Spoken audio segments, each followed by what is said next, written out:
Everyone with a passing understanding of the Epistle of James knows two interrelated things. First, Martin Luther found this epistle lacking, mostly because of its emphasis on the role of works in the life of faith. Luther's great insight that spawned the Reformation was that we are saved not by works, but only by God's grace received through faith. The second thing people remember about this epistle is the passage for today, where James famously said, "Show me your faith apart from your works, and I by my works will show you my faith." The real question is the relationship between the two, between faith and works. Hello, I'm Stuart Baskin, pastor of First Presbyterian Church of Tyler, Texas, and this is your daily devotional for Monday, November 14th, 2022. In fairness to Luther, because I think ultimately his judgment on the Epistle of James was unfounded, James included a provocative question. Here's how the passage begins.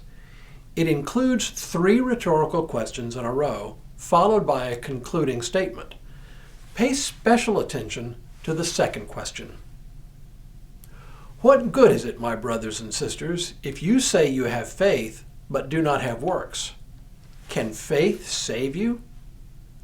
If a brother or sister is naked and lacks daily food, and one of you says to them, "Go in peace, keep warm and eat your fill," and yet you do not supply their bodily needs, what is the good of that?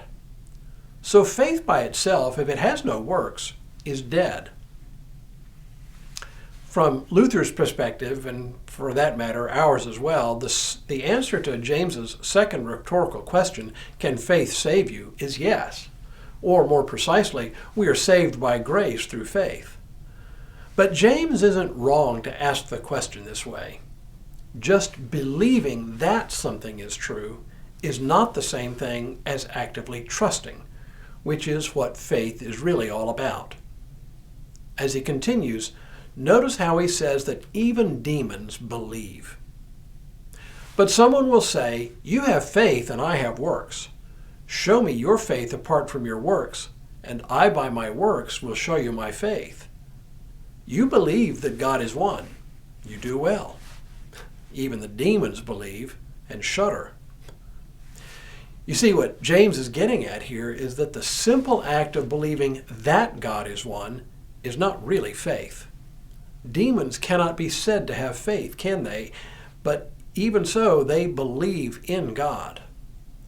So, for James, there is something more at stake than the simple act of believing that something is true. It's a matter of acting on that belief, of trusting the object of our faith enough to base our lives upon it. That's what James means when he talks about works. It is a life lived in faithful service to God. Here's how he concludes this section. Do you want to be shown, you senseless person, that faith apart from works is barren?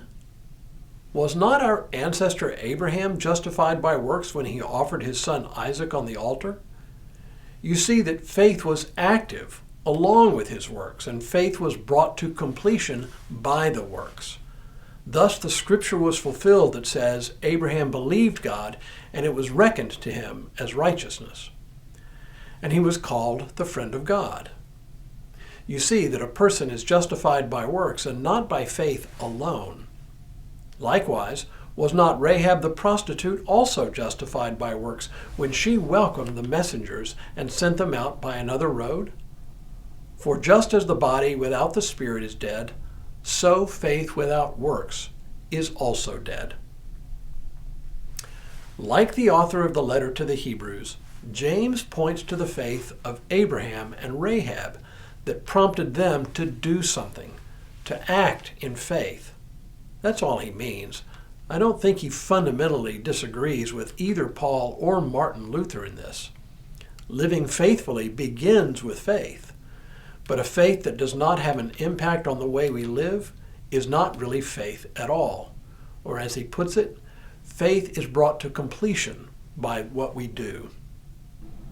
So Luther and Paul are absolutely correct. We cannot save ourselves by checking off a bunch of boxes.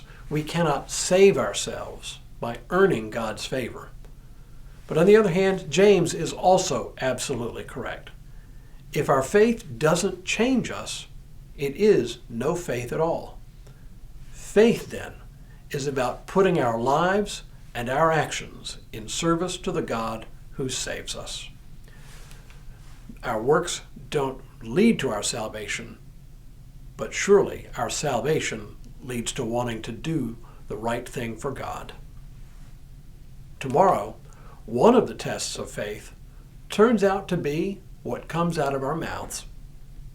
But for now, may God continue to bless you and keep you in all that you do this day and in all the days ahead.